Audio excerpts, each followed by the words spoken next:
Aku mau tanya, pernah nggak sih kamu ketemu orang yang jelas-jelas salah, tapi ngomongnya penuh keyakinan, seakan-akan dia profesor, atau mungkin orang yang baru belajar dikit tentang suatu hal, langsung merasa paling jago? Nah, fenomena itu ternyata ada penjelasan ilmiahnya, namanya efek Dunning-Kruger. Tapi sebelum masuk ke teorinya, aku mau ceritain kisah kocak yang beneran terjadi. Tahun 1995, di Pittsburgh, ada seorang pria merampok 2 bank di siang bolong. Yang bikin aneh, dia nggak pakai topeng, nggak pakai penyamaran, malah senyum ke kamera CCTV sebelum kabur. Malamnya, polisi langsung nangkap dia. Soddai Borgal. Dia kebingungan sambil ngomong, "Tapi, aku kan pakai jus." Ternyata dia yakin kalau mengoleskan jus lemon ke wajah bikin dia nggak terlihat kamera.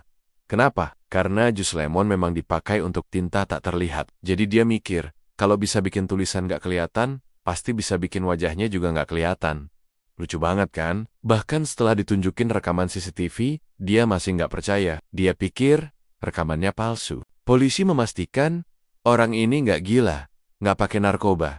Cuma salah informasi banget. Kejadian absurd ini bikin 2 psikolog, David Dunning dan Justin Kruger, penasaran. Dari sinilah lahir penelitian yang akhirnya dikenal sebagai efek Dunning-Kruger. Dunning dan Kruger lalu bikin eksperimen ke mahasiswa. Mereka diuji soal tata bahasa, logika, dan humor. Setelah tes, tiap mahasiswa diminta menilai. Menurutmu nilaimu berapa? Kamu ada di peringkat keberapa dibanding teman-temanmu? Hasilnya mengejutkan. Mahasiswa yang nilainya rendah banget justru merasa mereka nilainya tinggi. Mereka yakin mereka di atas rata-rata, padahal kenyataannya di bawah banget. Sebaliknya, mahasiswa dengan nilai tinggi malah meremehkan diri sendiri. Mereka ngerasa, gampang, pasti semua orang juga bisa.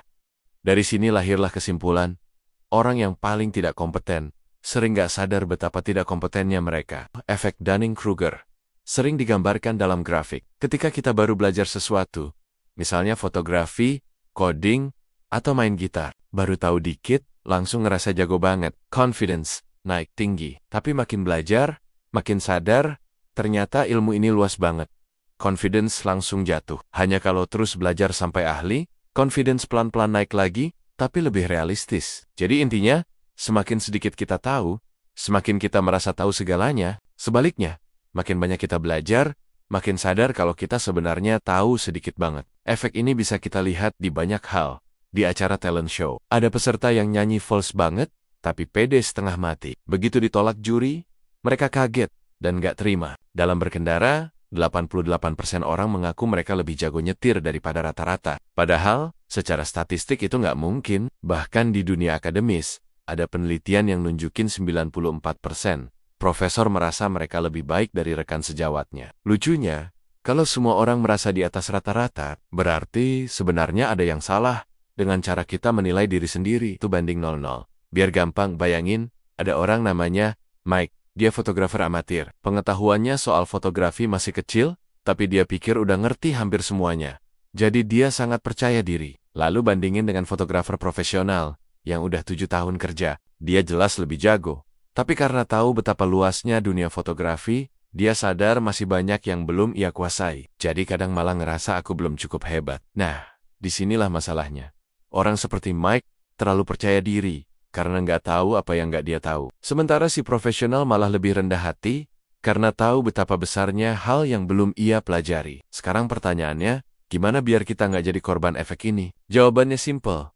Terus belajar, terus buka diri, dan jangan merasa paling tahu. Orang yang benar-benar pintar biasanya justru rendah hati. Mereka sadar, semakin banyak belajar, semakin banyak pula hal yang belum mereka pahami. Makanya, kalau kita terlalu cepat merasa jago, mungkin itu tanda kita sebenarnya masih di permukaan. Jadi teman-teman, efek Dunning-Kruger mengajarkan kita, orang yang kurang tahu sering paling percaya diri. Orang yang benar-benar ahli justru sering lebih rendah hati. Solusinya, jangan berhenti belajar, jangan cepat puas, dan selalu terbuka dengan masukan. Lain kali kalau kamu ketemu orang yang sok tahu, ingatlah, mungkin dia korban efek Dunning-Kruger. Dan kalau kamu sendiri mulai merasa paling pintar, hati-hati, bisa jadi kamu juga lagi kena efek ini. Terima kasih sudah nonton. Kalau kamu suka video ini, jangan lupa klik like, share, dan subscribe. Karena di channel ini, kita akan terus bahas hal-hal menarik yang bisa bikin kita lebih baik dari kemarin.